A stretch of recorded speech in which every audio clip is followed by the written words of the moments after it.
chief of the Southern Cheyenne tribe, and even though I resisted the settlement, which included part of my people's land, I was not like the other chiefs. I believed in protecting my people, not by war, but by negotiating treaties with the white man. I did sign this treaty. It said that as long as me and my people stayed out of the white man's way, my people would be safe. So they gave us land to live on. They called it Sand Creek, but we called it home. Along with this land, the white man gave me his flag, and told me as long as this flag flew over my tribe's camp, that me and my people would be safe. But I guess the white man forgets easily. In November of 1864, an army of white men came, and they were led by a man named Colonel Shivington. I watched as they slaughtered my people, and most of the ones they killed were innocent women and children. What kind of a leader would have his men kill innocent for what? More land? I and my wife barely escaped the massacre along with others. Did I not move my people to this land and have their flag above my people's encampment as a symbol of peace? But now that flag is just another broken promise made by the white man. But now that the white men have taken our lodges, horses, and everything else, I still must ensure the safety of my people. I went and negotiated with the white man in hopes that this time he would keep his promise, for I do not want my people to go through any more bloodshed and hardship. But a man named Roman Nose and those who follow him are making it hard for the white man to trust me and my people anymore. Because Roman Nose and his men are continuing to raid and kill the white men on their land. I tried to control them, but I couldn't, and after negotiating with the white man, we were given land in Indian territory. This land was by the Washita River. This happened not by war, but by signing treaties. The Treaty of Little Arkansas River. It was signed in October. I thought that since we got our own land, Roman Nose and his men would stop the raids and killing of the white man. But they continue this. And even though we have made peace with the white man, they came on their horses on the dawn of a cold November morning. They rode into my people's camp, led by a man who went by the name of General Philip Sheridan. For a while I stood and watched as they slaughtered my people again. Then I and my wife tried to escape by crossing the river, but then I heard a gunfire and watched as my wife fell onto the ground and all of the life drained from her eyes. The gun went off again and again. Then I felt the bullets of a coward hit my back. I fell to my knees and hit the ground. The bullets forced me into my soon death, but what the white man doesn't know is that there is a storm coming.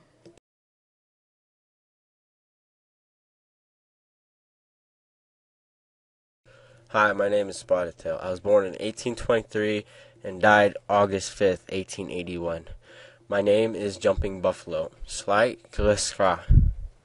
I had one child. His name was Ahapa, or Fallen Leaf. My dad's name was Tangled Hair or Chunka. My mom's name was Walks with the Pipe. I took place in the Granite Massacre. I declined to participate in the Red Cloud's War. I was a statesman and spoke for peace and defying my rights for my tribe. I made several trips to Washington, D.C. in the 1870s to represent my people, the Sioux. I was killed by Crow Dog for taking a crippled man's wife away from him. I got my name Spotted Tail by receiving a raccoon tail from a white trapper. I wore this raccoon tail in my war headdress.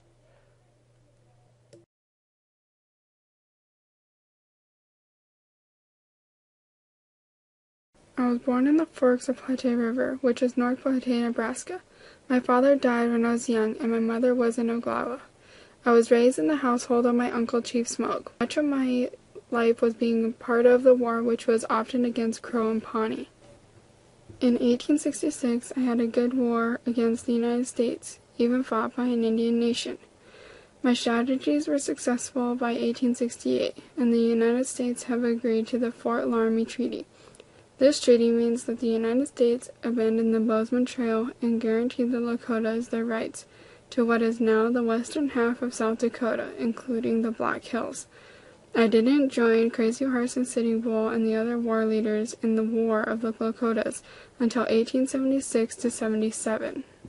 Unlike Sitting Bull and Bigfoot, I escaped the Army's occupation unscathed. Throughout the 1880s, I struggled with the Pine Ridge Indian Agent Valentine over the distribution of government food and supplies and the control of the Indian police force.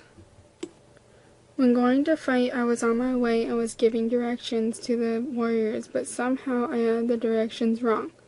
When I would gather with the people, I would put a blanket down in the middle of the council circle. This was the most important part of the ceremony when meeting with my people. I was a part of the war led by Crazy Horse and Sitting Bull against the Indians. The fight was so bad that Custer and Crazy Horse didn't even take the time to notice who they were going up against. The war against the miners and the Army was surprisingly successful. Crazy Horse, Sitting Bull, and I killed 100 soldiers. Then I died in 1909, but my life was made as a testimony in variety ways, which Indians resisted their conquest.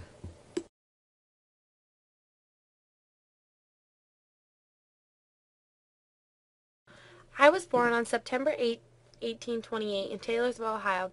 I grew up on a farm near Dayton. I started early as part of the United States military. It wasn't my choice to be placed there, but I was nominated by the congressman. I didn't do well, but I did try. I was ranked towards the bottom of my class, where I did a lot of time fighting. I was put into the 4th United States Infantry, where I started out and did lots of fighting against the Indians. I fought in many Indians' wars, such as the Snake War, which Crazy Horse and his men had surrounded me. I had to face a lot of challenges throughout my lives of the battles because I was hurt. I was captured and held as a prisoner in Richmond for a month until the exchange was made. I didn't win every battle that I was put in, and I had lost a lot of men. I was used as a replacement for David Hunter when he was killed in the Second Battle of Cranston. I stayed faithful to all the Indians I had made friends with, even though I was first brought into the Army, and my job was to round up all the Indians and put them on a reservation. Everyone who had tried this had failed, but for some odd reason, they had hoped of me to do so. The government had declined 18 treaties with them and left them with no rights.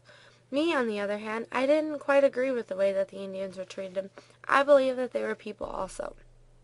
I made friends with the Indians and formed relationships with the Nez Perce and Shoshone. I was asked by Custer to help him get a band of Indians. As I was ready, I rode into the canyon, but my scouts had turned around and told us it was a bad idea. We listened and we turned around. The band had split my group, but we still stayed strong. After a few days, we didn't engage in any more fights, and the band had backed off. 7 days after, Custer had word that we retreated to the south, but if I would have defeated the Sioux and the Cheyenne, I would have continued my march, but I just lost interest. I never got the chance to tell Custer about us retreating. 8 days after I retreated, he went ahead and attacked. When I heard about Custer's fall, I had a good reason not to be there, and I said we were part of the largest military, but not only did I fall back, but Terry and Gibson had also. After the battle of Terry and I had followed the Lakotas and Cheyenne, we didn't have much luck. We headed to the Black Hills where we picked a fight and killed many women and men. Crazy Horse and his Ogalalas were near. They heard about the trouble we caused. Crazy Horse got together a big group of warriors and headed towards us. We fought a little bit, but slowly after we started to lose, I finally had my men retreat into the Black Hills. Terry and I had failed our summer campaign in the northern plains, but I was a success in the southwest where I had become a great Indian fighter.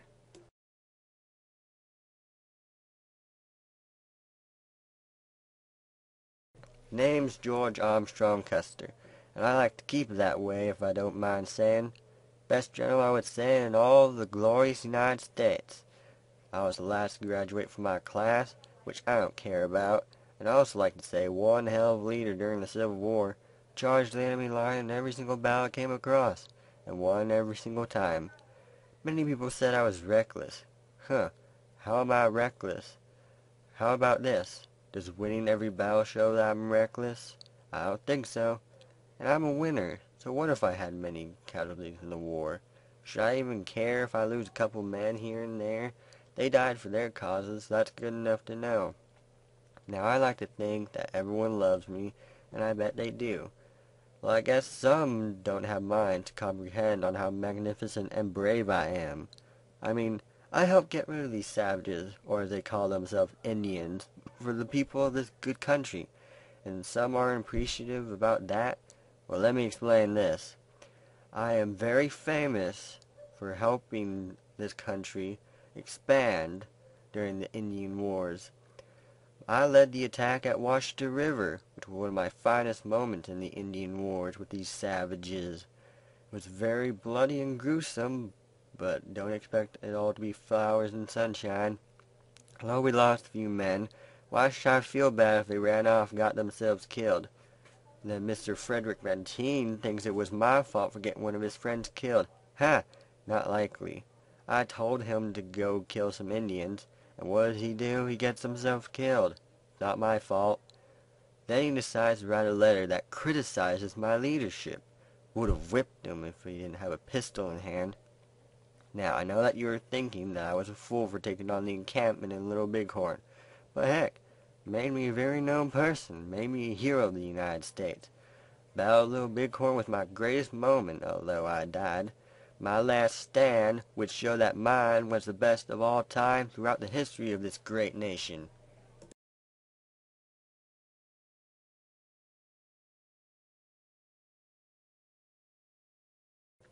During my life, I had many interesting things happen. I was a leader of an army and had a plan that had worked before that didn't end up working this time, and the Indians were able to take my life. Me and my army spotted an Indian village over the hill. We didn't know how many people there were, but we thought we could take them. Since my plan had worked before, I divided my army into 3 groups. Reno, Benteen, and I all led part of it. We were going to surround the village like we had done before in hopes that it would work again. I went up over the hill, while Reno went south and Benteen went north. I went up over the hill, and I saw that the village was much larger than I expected. But we weren't going to give up. We still attacked the village. One of the other groups had to fall back, and I didn't know it. So I ended up getting surrounded by Indians.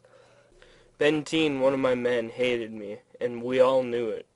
He could have saved me and my men, but instead he decided to hold back, knowing I would die. My life was taken at the Battle of Little Bighorn on that hill. The remains of my body were taken to Wolf Point, where they put my body to rest. I was known as a heroic leader, and they even made statues of me. But a person named Wilson McDonald didn't like that, and made it to where some had to be taken down.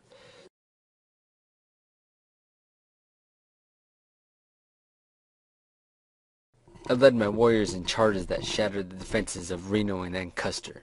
My warriors and I broke Reno's left wing in the timber when their vision was limited. We had Reno's men fleeing for their lives, scared and shocked. I still see the images of when I would ride up next to a fleeing soldier and strike them with my war club. When they were out of club range, I shoot them cowards as fast as I could reload my rifle. After Reno's men fled up the bluff, we turned our direction towards Custer. My second charge was also successful, breaking off Custer's right flank above on the ridge. We finished them off easy. As I blew my horn, it gave away our position. My warriors and I withdrew much fire. Only a few of us were hit and dead. I remained untouched and ready to take more lives from the 7th Cavalry.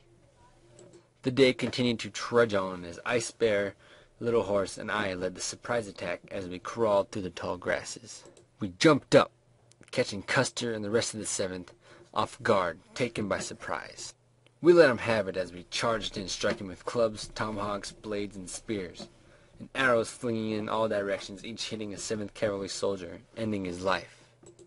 On the hill I saw a soldier, a coward, attempting to flee the battle. I hopped on my horse and ran him down and slaughtered him. As we stood on that hill, seeing Custer dead and most of his men, besides Benteen, who remained unseen throughout the entire day, the following day, I was chosen to be commander-in-chief of the Sioux and Cheyenne warriors. None of us planned to fight that day. We had no choice but to defend our elders, women, and children, and ourselves during the unprovoked attack. In the end, we made Custer pay.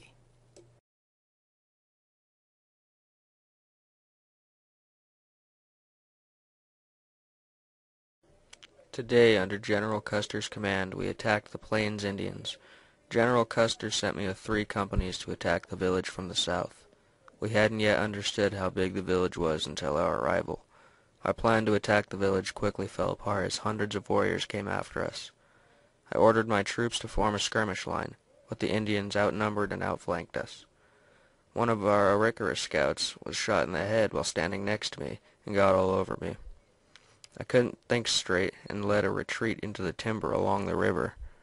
As I was retreating towards the bluff, I heard a crack of a gunshot and felt a searing pain in my neck. One of the Indians had shot me. I continued to ride towards the bluff, disregarding my wound, which was luckily only a flesh wound. When what was left of my company arrived on the hill with me, I had little hope of us winning this battle. We were clearly outnumbered, and our men were dropping like flies. After a while, Captain Benteen arrived at my position, and it looked as if his companies were still intact. Shortly after, Captain McDougall's company arrived with supplies. We were fighting off smaller groups of Indians with gunfire coming and going, but off to the northeast, much heavier gunfire could be heard, and it became clear that what General Custer had stepped into was much heavier than we could have imagined. Thomas Wire, commander of Benteen's D Troop, disobeyed our orders and led his men to the high bluffs to observe the rest of the battle. Benteen eventually led his troops over to Wire's platoon, but soon retreated when a horde of native warriors came charging. The warriors took the ground above us and fired down on us until nightfall. We used this time to nurse the wounded and prepare for the following day. The battle started up again at dawn and did not end until we saw the village being broken up in the late afternoon. We moved towards the river, where General Terry and Colonel Gibbon found us.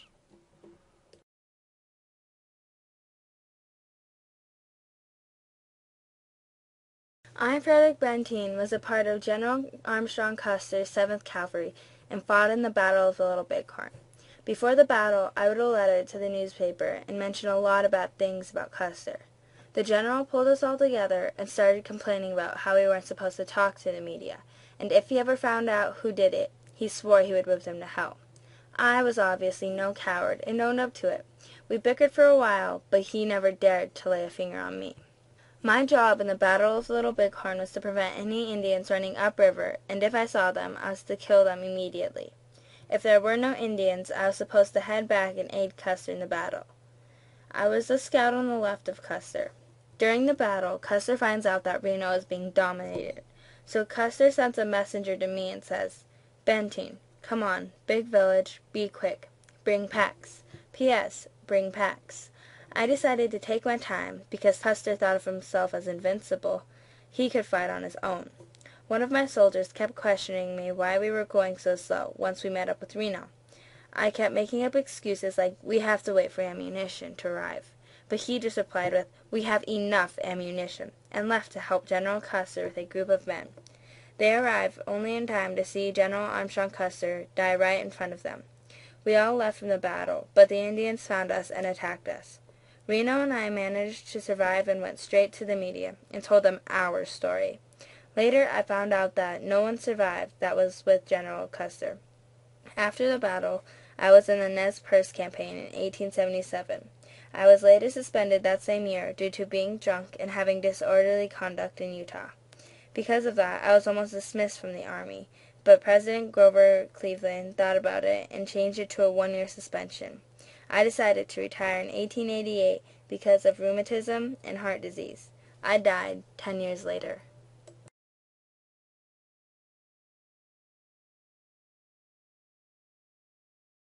I've been fighting against the whites before the Battle of Little Bighorn. In 1864, my village was attacked by General Sully. My people were attacking forts and wagons up the Missouri. Shortly before the battle, during the ceremony, I had my skin taken off my arms, and I danced a long time, and I fainted the next day because of the blood loss from my arms. I had a vision that Custer's zombies fell into the camp. My people were happy to hear what happened in the vision I had. They thought the vision meant they would kill all of the Custer's army. I wasn't a war leader during the Little Bighorn, but I was a spiritual leader during the Little Bighorn. I did not fight with my people when Custer attacked because I was taking care of the families to get them to safety. My people killed Custer and many of his troops that day. After the Little Bighorn, we went to Canada and stayed there for a while because there was not enough food, and we came back to the United States in 1881. I worked in Buffalo Bill's Cody Wild West show for 4 months, and I came back to the reservation, but it never felt like home. I got killed by the tribal police because they thought I would join and promote ghost dancers.